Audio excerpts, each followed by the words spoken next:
Bonjour à toutes et à tous et bienvenue dans votre édition hebdomadaire de Passe l'Info Interview. Bonjour à tous, nous sommes actuellement en compagnie de Monsieur Yahya Gouasmi, président du parti antisioniste. Monsieur Gouasmi, bonjour. Bonjour. Alors Monsieur Gouasmi, vous aviez parlé dernièrement dans une des interviews données par ma consoeur des prémices d'une troisième guerre mondiale. Est-ce que vous pouvez un petit peu nous éclairer sur ça? Oui, il suffit de regarder un peu comment notre monde y bouge et comment tout se croise dans cette géopolitique. Et les prémices qui montreront, puisque tous à chaque élection disent qu'Israël n'est pas négociable et que la sécurité d'Israël est plus importante que tout, ça veut dire que ça tournera autour d'Israël. Mais bien entendu, ça tournera autour d'Israël, mais il faut qu'il y ait un consensus européen, américain, et il faut que bien sûr l'opinion publique suive. Alors j'avais dit, ils trouveront toujours un moyen de pouvoir nous créer un climat de terreur, terrorisme, gaz sarin, j'avais dit, ou autre chose. Aujourd'hui, il y a des bateaux russes en Syrie. Imaginez ces bateaux, s'il y a des missiles tenus par ces pseudo-révolutionnaires et qui tireront sur ces bateaux russes. Quelle sera la réplique des Russes? Et surtout, si ces personnes ont une couverture de l'OTAN. Donc, ça nous montrera que le terrain sera favorable à une explosion de la région. Il y a un facteur qui pourra nous montrer encore que nous risquons de rentrer dans quelque chose de très fort. Ça a toujours été un plan diabolique. D'abord, un plan en direction de l'Occident, et d'espérer d'amener le monde à une confrontation, des chocs des civilisations. C'est le sionisme, c'est le lobby. C'est que ceux qui représentent le lobby, on les a vus quand ils manifestaient, et ils prétendaient être une sécurité pour l'Occident. Mais tout ça, c'est de la propagande, bien sûr, enregistrée, amplifiée et diffusée. Mais il y a un autre facteur qui est un peu délicat et qui nous montrera que vraiment nous sommes rentrés dans une phase de non-retour, en dehors des chocs de civilisation. Ils ont toujours misé, et la République islamique a toujours contré cela, ils ont toujours misé sur un choc, une guerre à l'intérieur de l'islam, c'est-à-dire une confrontation sunnite-chiite, et que l'islam soit touché de l'intérieur. Je crois qu'aujourd'hui, nous sommes à peu près le 28 ou le 29 décembre, aujourd'hui ils misent beaucoup sur ça. C'est qu'un conflit ouvert sera instauré au Moyen-Orient. Ces prémices, ça se sent au Liban, ça se sent fort en Syrie, ça se sent fort en Égypte. L'Égypte qui, soi-disant, avec ses pseudo-frères, qui essaie d'aller vers une dynamique d'instaurer une forme de respect des religions et l'islam respecter les autres. Il y avait un dialogue à l'Azhar, sunnite-chiite. Ça a été arrêté. Ce dialogue a été arrêté. L'Irak, qui commence à sentir une confrontation ethnique et religieuse entre sunnites et chiites. L'Indonésie, qui est très très loin, qu'il y a un mouvement de panique pour les chiites, qu'ils se sentent agressés, les wahhabites derrière. Donc ce conflit sunnite-chiite, il est pratiquement insupportable dans la nation de l'islam. Si l'Occident arrive à amplifier ça, avec le Qatar et l'Arabie Saoudite, là, vraiment, nous rentrions dans une phase préparatoire à un grand conflit. Bien entendu, on n'oublie pas aussi la Turquie, qui risque aussi d'employer cette vague et de ce conflit. Bien entendu, la Palestine aussi. Donc, les Palestiniens, il y a des mouvements qui se revendiquent chiites, il y a d'autres mouvements qui se revendiquent sunnites. Avant, tout allait bien. Mais il y a quelque chose, un parfum de division et une guerre probable et désastreuse au Moyen-Orient et qui touchera tout l'ensemble du Moyen-Orient. Quelle est selon vous l'implication de l'Europe dans cette potentielle guerre? En ce qui concerne l'Europe, d'abord, l'Amérique, elle est arrivée à un point où son économie, Obama à sa tête, ce fameux traité budgétaire qui est lent à être signé, ce fameux traité qui a été signé 99 ans, qui est à son terme aussi, son économie balance, mais ils essayent de reprendre l'économie. En somme, l'Amérique, il ne faut pas tellement aujourd'hui la pousser à réagir, mais elle se sert bien entendu des pseudo-islamistes et elle se servira d'autres pour enclencher en laissant faire, puis après intervenir. Ça, c'est une réalité qui risque de se proposer. L'Europe. Eh bien, l'Europe, aujourd'hui, avec le voyage de Hollande et avec ses étudiants de juifs de France, du JP, ou je ne sais pas comment ils sont, qui ont été à Tlemcen et qui ont établi des relations, ça veut dire la France, est en train de jouer une carte africaine. Vous savez, quand vous voyez des mouvements de personnalités politiques qui voyagent et qui font des réunions avec des responsables, c'est leur proposer des négociations économiques, d'une stabilité, une vision d'une stabilité, mais en réalité, ils préparent l'avenir. L'Occident prépare l'avenir. Mais ce qui montrera encore beaucoup plus que nous, ce sont les grandes prémices d'une guerre catastrophique pour tous, c'est l'Allemagne. Quand on voit l'Allemagne et son histoire, qui a été entraînée à faire une deuxième guerre mondiale avec un chiffre de 60-80 millions. Ce qui s'est passé avec ces banquiers et ce sionisme qui l'a entraîné à cela. Eh bien, le scénario risque d'être le même. L'Allemagne a toujours été, elle s'est isolée avant que ce mur ne disparaisse entre les deux Allemagnes, elle a toujours évité une Allemagne militaire. On a trouvé le moyen de pouvoir, comme vous avez pu le constater, l'Allemagne n'est pas rentrée militairement. Elle a donné quelques hommes en Afghanistan. Mais aujourd'hui, si nous regardions bien l'Allemagne, avec son leadership économique, elle n'a pas tellement été favorable avec la Libye. Ils ont été un peu neutres. Mais elle se rencontre, on essaie de lui montrer, je crois que maintenant elle est convaincue par ces sionistes qui dirigent, qu'ils ont besoin de sa participation parce qu'il y a des marchés potentiels et une grandeur économique que s'ils agissent de cette manière-là. Elle est piégée, elle ne veut pas perdre son leadership économique en Europe. Quand on verra l'Allemagne, et aujourd'hui on est en train de le voir, quelque part en Afrique, militairement, je parle, envoyer une armée pour l'Afrique, s'intéresser pas très loin de la frontière algérienne, à l'Algérie, avec ce qu'elle est en train de faire en Algérie.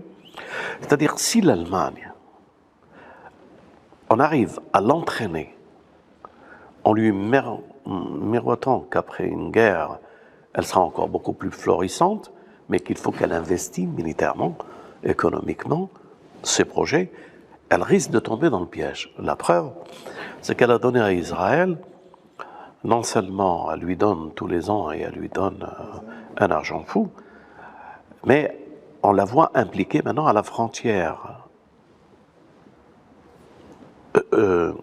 avec les patriotes à la frontière turque, c'est-à-dire les Allemands militaires à la frontière turque. Hein? On la voit en Afrique, on la voit un peu partout s'investir militairement, et il y a un parfum que si cette armée allemande retrouve son énergie, elle risque d'être entraînée dans une guerre qui sera, pour finir comme la Deuxième Guerre mondiale et la Première, qui finira par être contre elle. Mais là, elle n'est pas consciente. Donc l'Allemagne, qui fournit des armes, des sous-marins nucléaires à Israël, et qui fournit énormément. Ça veut dire que l'Allemagne, aujourd'hui, est le point de repère européen.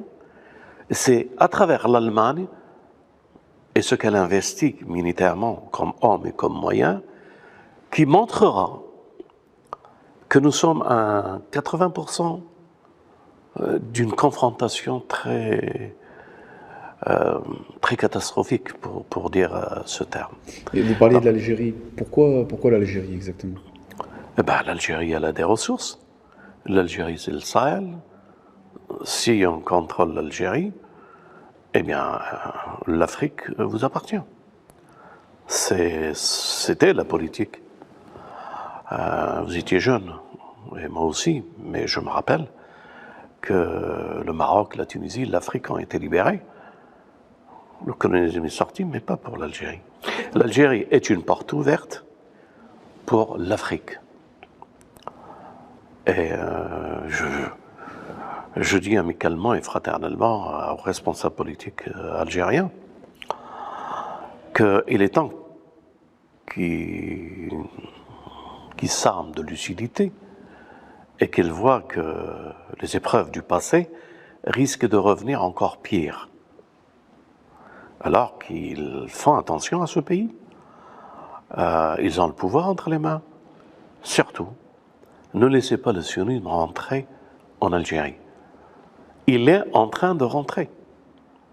Le sionisme est en train de prendre pied sur le territoire. Mais bien sûr, à travers des binationaux, à travers une France qui se dit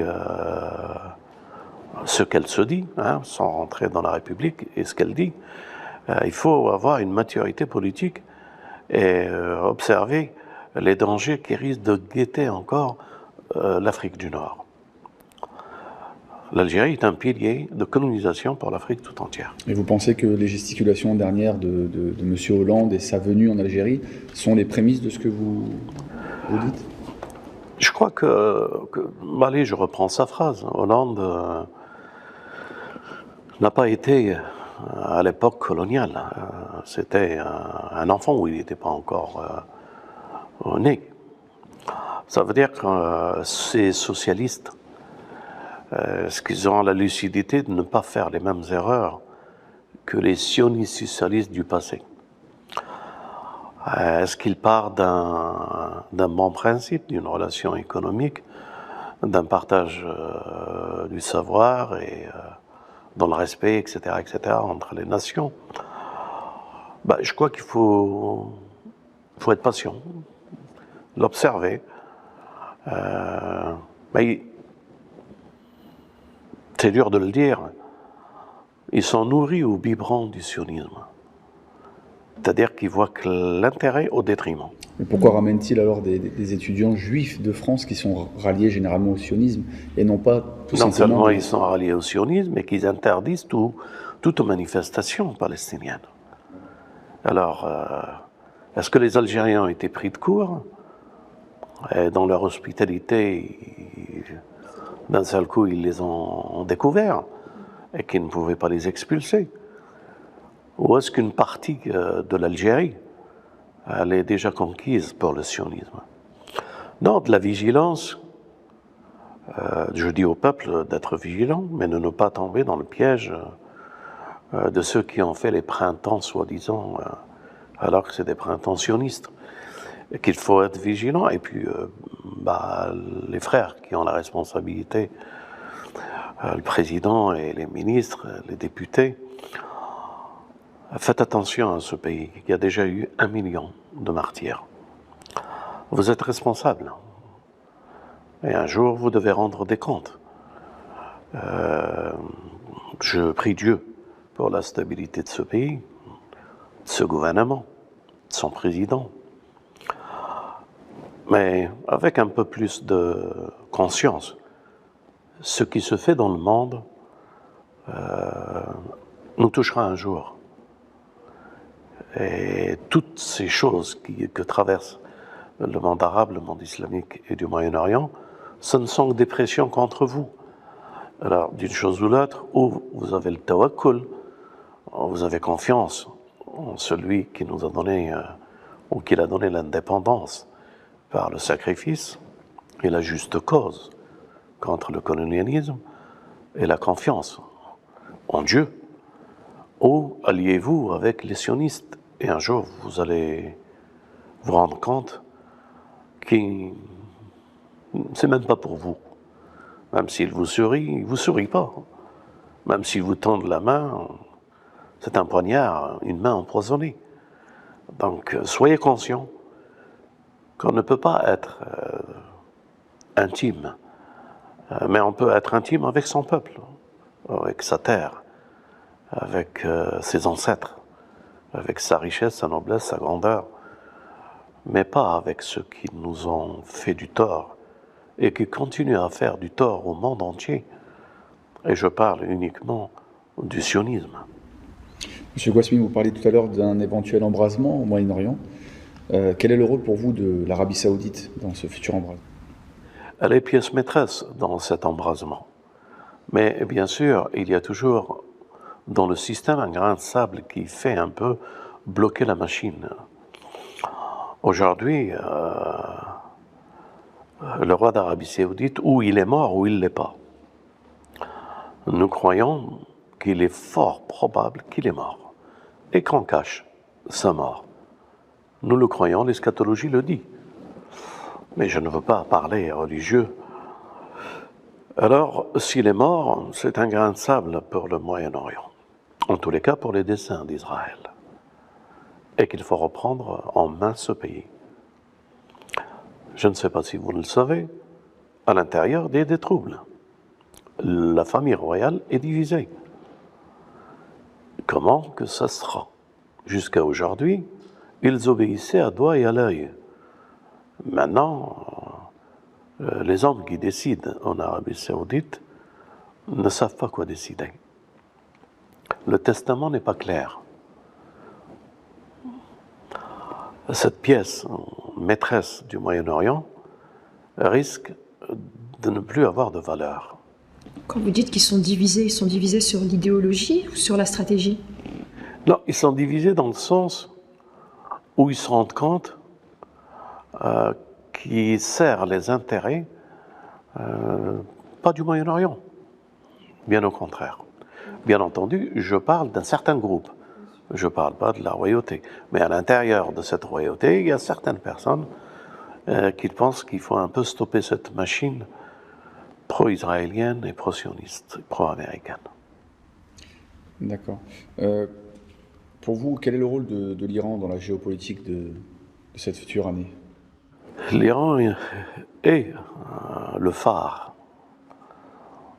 par où les gens peuvent, je ne sais pas comment le dire, naviguer à travers cette lumière.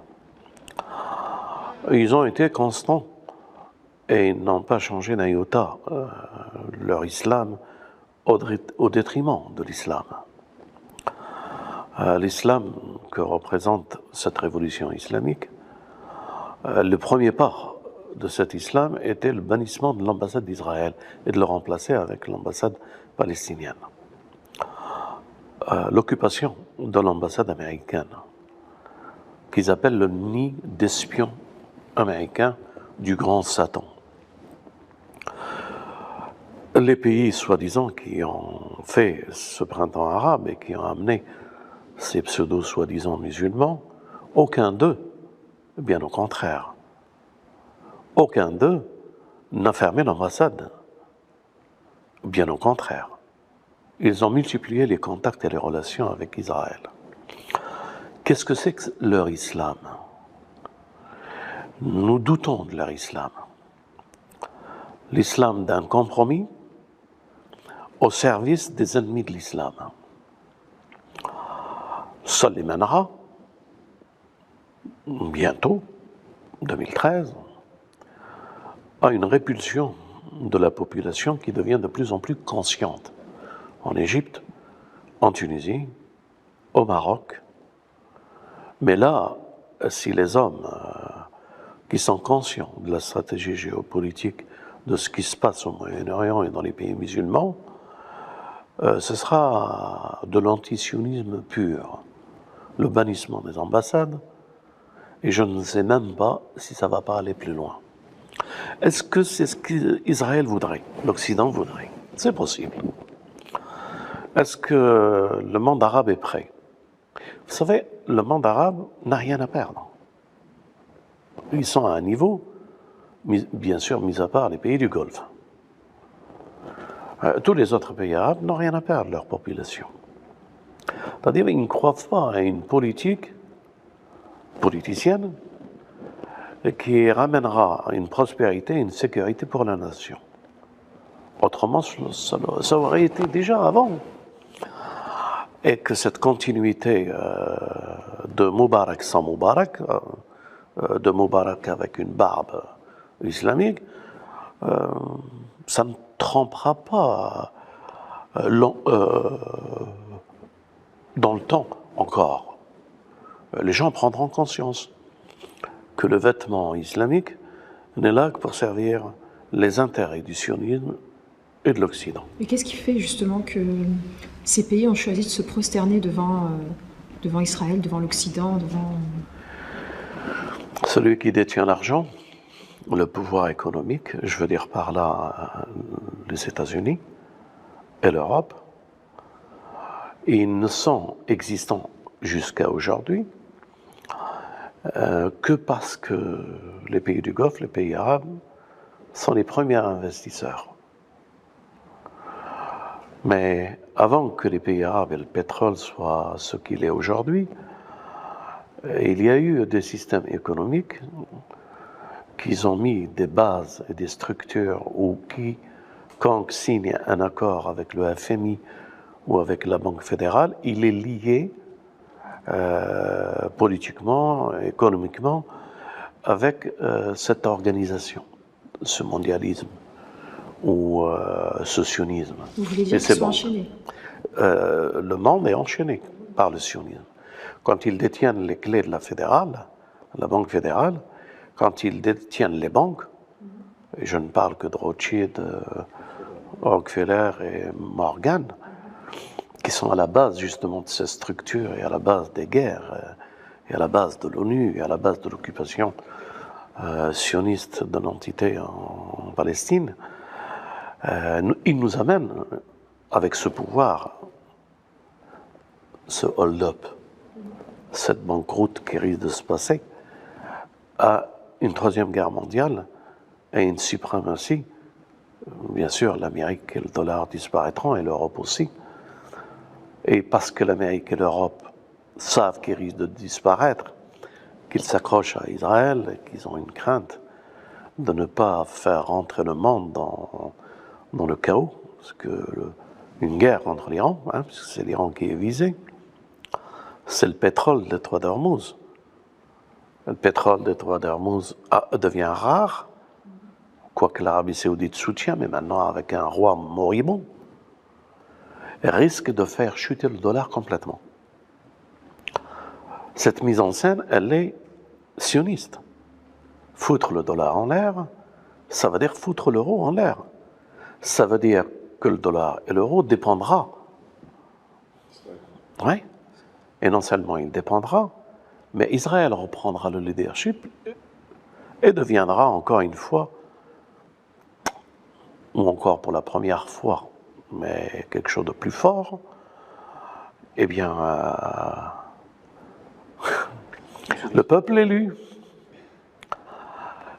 avec, quand je dis le peuple élu, le sionisme élu pour quelques années, et qu'il gérera parce qu'il a le pouvoir.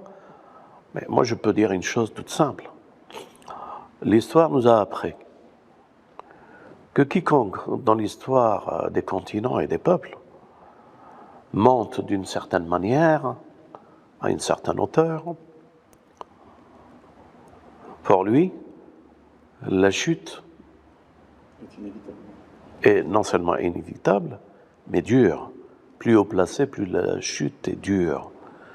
Donc la chute d'Israël, elle sera une très bonne chose, parce qu'on sera débarrassé du sionisme, et peut-être un nouvel élan, peut-être un nouveau respect. Il n'y aura pas de profit, mais il y aura un profit pour notre humanité tout entière. Peut-être que l'agneau et le lion les verront ensemble. Est-ce que ce dessin est inévitable ou est-ce que, avant qu'il y ait cet embrasement, est-ce qu'une conscience collective du peuple peut fonctionner et prendre place? Quand on est arrivé sur la scène politique ici en France, on a cassé un mur. Avant, on ne pouvait pas parler de l'antisionisme parce qu'il était assimilable à l'antisémitisme. C'était tellement ancré dans la cervelle des citoyens que prononcer ce mot, déjà pour eux, c'est pas possible. On a cassé ce mur. Et aujourd'hui, on parle plus librement. Et plein de vidéos, plein de documentaires, plein de dans la presse alternative, de commentaires, d'écrits libérés, et montrant du doigt la nuisance de l'État sioniste, sa création, etc. C'est, en somme, une victoire pour nous de redonner cette conscience. Justement, on vous reproche d'être frontal, mais vous êtes suivi et aimé par plus de 200 000 personnes sur les réseaux sociaux. C'est vrai, aujourd'hui, c'est le constat que nous pouvons faire. Au mois de décembre, on est plus de 200 000. Décembre 2012. Cette conscience, je crois qu'elle est partagée. Mais il y a quelque chose à l'intérieur qui n'apparaît pas. C'est que l'Afrique du Nord nous suit aussi. Je veux dire par là, pour ne pas trop dire, on est suivi. On est bien suivi. On est très bien suivi. Est-ce que justement ce suivi est lié à cette prise en main des banlieues en France ? C'est ça l'objectif du sionisme et du Qatar. Pouvoir avoir une alternative sur les territoires européens. Et en l'occurrence, la France est un phare pour le Maghreb. Elle est un phare pour le Maghreb, elle peut apporter la stabilité ou apporter le trouble dans ces pays. La stabilité et le trouble ne peuvent être gérés que de l'intérieur de la France qui devient un phare pour ces pays. Je ne sais pas si vous l'avez remarqué, le parti antisioniste attaque les lobbies sionistes en France, mais il ne s'ingère pas. Et il a compris qu'il ne doit pas s'ingérer dans les affaires marocaines, même si on doit dénoncer l'ambassade israélienne qui est sur place, ni tunisienne, ni algérienne. Eh bien parce que, avant que l'on dise quelque chose sur le Maghreb, il faut bien qu'on réfléchisse. Mais notre souhait, c'est que le Maghreb, le Maroc, l'Algérie, la Tunisie et d'autres retrouvent leur stabilité. Et leur stabilité passe par leur peuple et passe par leurs dirigeants. Monsieur Guasmi, pour revenir juste un petit peu en France et par rapport aux activités de votre parti politique, quelles seront vos actions pour 2013? Et une petite question aussi dans la question, quel est l'avenir de la France? au rang national? La France, elle s'est liée au mondialisme. La France nous fait croire qu'elle est indépendante. La France n'est pas indépendante, comme pas mal de pays européens. Donc la France suivra. Et le peuple suivra. Ils sont nourris pour obéir et suivre dans un intérêt médiocre des miettes. La France, aujourd'hui, c'est ça. Est-ce qu'elle aura un rôle? Je ne crois pas qu'elle aura un rôle, sinon d'être un supplétif, d'être un éclaireur, d'être un laboratoire, mais surtout avec l'islam en France. La France joue sur des tableaux où elle ne maîtrise plus rien, ni son économie, ni son avenir dans l'Europe, ni dans l'euro, et elle fait tout pour ne pas perdre cet équilibre ici. Elle pense qu'elle peut encore continuer une colonisation sous une forme de participation ou de collaboration. Non, la France, elle a un potentiel si elle le veut. À elle de choisir son destin. Et vous, vos actions? Nos actions sont encore dans la même continuité de partager ce message avec tous. Mais je vais, avec la permission de Dieu, frapper un grand coup. Et le parti antisioniste brandira l'étendard, non pas pour récupérer, parce que nous ne cherchons pas le pouvoir, mais pour en témoigner. Aujourd'hui, la révolution est une obligation. Mais pas les révolutions comme on a pu les voir, avec la matrice et les mains cachées du sionisme et des banques. Cette révolution n'est pas une révolution communisme contre capitalisme, capitalisme contre communisme. Tout ça, c'est balayé. Le vent de l'histoire a montré ce grand bluff. Aujourd'hui, nous prétendons recentrer l'homme dans sa dignité et dans sa transcendance, que dans sa vie, il y a un sens à prendre dans notre vie. Et quand vous dites frapper d'un grand coup, vous pouvez être plus précis? Je voudrais plutôt dire notre but, frapper un grand coup, c'est de remettre dans l'axe de ce que nous sommes, parti antisioniste, un axe qui donne une vision d'une solution à ce sionisme. Et redéfinir cette révolution, non pas comme elle a été définie jusqu'à aujourd'hui, l'Est-l'Ouest, mais lui donner une dimension où tous les juifs antisionistes doivent y participer. Donc multiplier les forces. J'en reviens. Et multiplier les relations et ce front avec le christianisme. Et bien entendu, christianisme anti-sioniste, pas christianisme collaborateur. Et l'islam anti-sioniste, non pas l'islam des musulmans, pseudo-musulmans, collaborateurs comme il y en a ici. Essayer de faire une dynamique anti-sioniste, mais une révolution spirituelle, où tous, qui ont un but, qui ont un sens dans ce but, transcendant, qui ont une famille, qui aiment leurs gosses, qui sacralisent la famille, qui est aujourd'hui le but suprême du sionisme pour la démolir et la détruire. Recentrer ces valeurs et leur donner un sens et les partager avec tous. Combat antisioniste dans l'unité spirituelle des trois religions, c'est ce que nous croyons. C'est une nouveauté pour 2013 ou il y a déjà eu dans le passé ce genre d'alliance?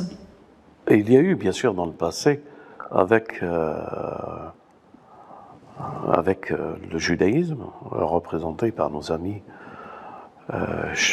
Shmuel Borman et son épouse, et d'autres. et bien sûr, parmi les chrétiens qui nous ont rejoints, hein, et qui, on les voit sur les vidéos des responsables chrétiens. Mais nous voulons aller encore plus, c'est-à-dire marcher ensemble et dénoncer ce fléau.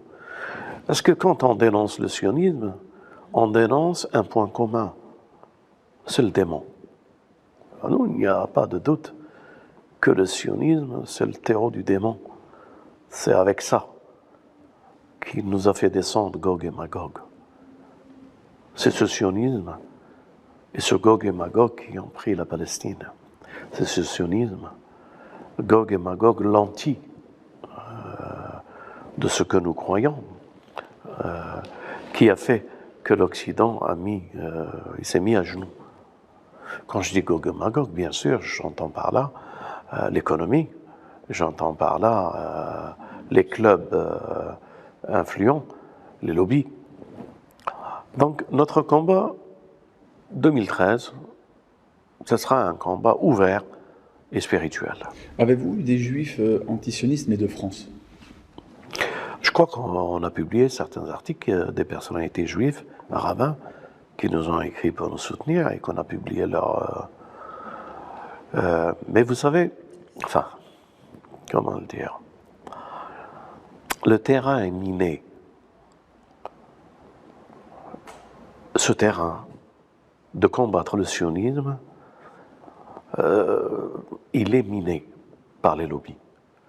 Ça veut dire qu'à chaque étoile qui apparaît, toutes se focalisent contre elle pour la faire disparaître. Et ça me revient à dire que dans la géopolitique, ce qui se passe en Syrie aujourd'hui est trop important.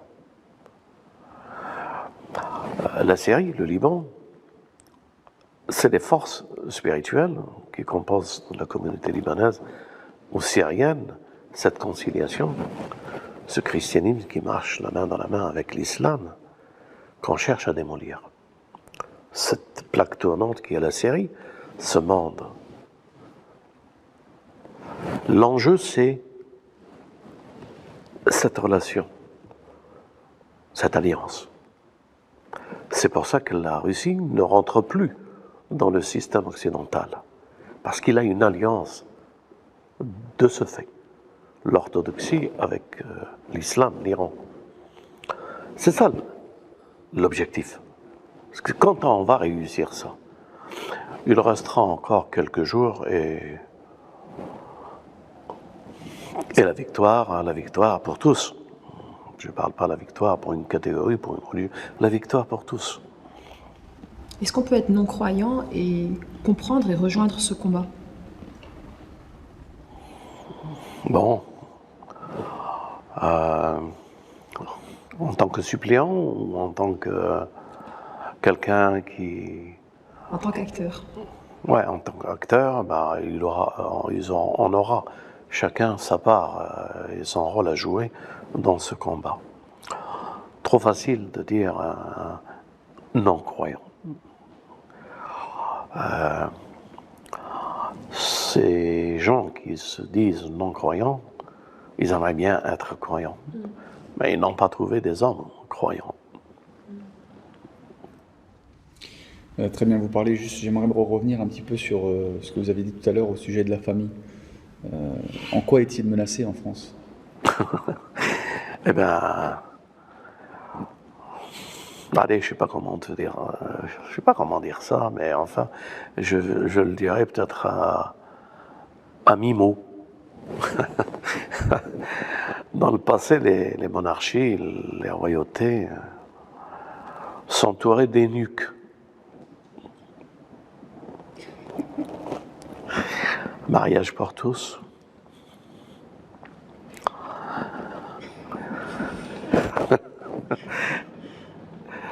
Eh bien, comment ils vont toucher les familles? Ben, la délinquance.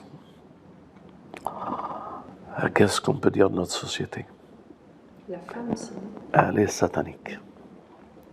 Je dis bien satanique. Vous avez un conseil à donner un petit peu aux jeunes qui sont le futur, normalement, de notre nation? À tous les jeunes, ne soyez pas dépendants. Soyez libres. Quand nous disons libre, ça a un sens. Nous disons libre d'abord de ce moi soi-même. Si on arrive à être libre de ce moi soi-même, de ne pas accepter la vie de ce monde comme un mirage, et de préparer, de laisser une trace, une famille, un nom, une prospérité, un héritage, le transmettre, le recevoir d'abord de nos ancêtres, et qu'en passant par nous est une continuité, et que nous le préservons au nom de la justice et de tout ce qui est caractéristique d'une famille humaine. Je leur dis tout simplement, pas de drogue, pas d'alcool. Et ce qui se rapproche de la drogue et de l'alcool,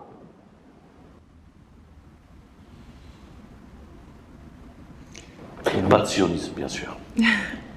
On sait que derrière tout ça, il y a du sionisme. Oui. Est-ce que vous avez autre chose à rajouter, M. Gosmi? Non, tout mon espoir pour que la Syrie retrouvera son équilibre, son peuple, autour d'une table, et tous les responsables discutent et donnent une leçon aux ennemis de la Syrie, qu'ils soient du monde arabe, qu'ils soient de l'Occident, qu'ils soient, mais qu'il n'y ait en réalité que du sionisme. Nous prions Dieu pour qu'une paix arrive et que nous ne tombons pas encore pire que ce qui se passe avec une guerre à deux visages, sunnite contre chiite. Alors là, le sionisme a réussi sa plus grande marque et son apocalypse n'est pas très loin, avec son Armageddon, avec une guerre. Armageddon, oui. Merci, M. Gosmi. Et que l'Iran continue à être le phare. Et que Dieu protège son peuple, son guide. Et tous les hommes de bonne volonté. 2013, où nous allons revenir, où nous allons partir. Merci, M. Gosmi, d'avoir répondu à ces questions. Merci à tous. Merci. Et surtout, n'oubliez pas, passez l'info.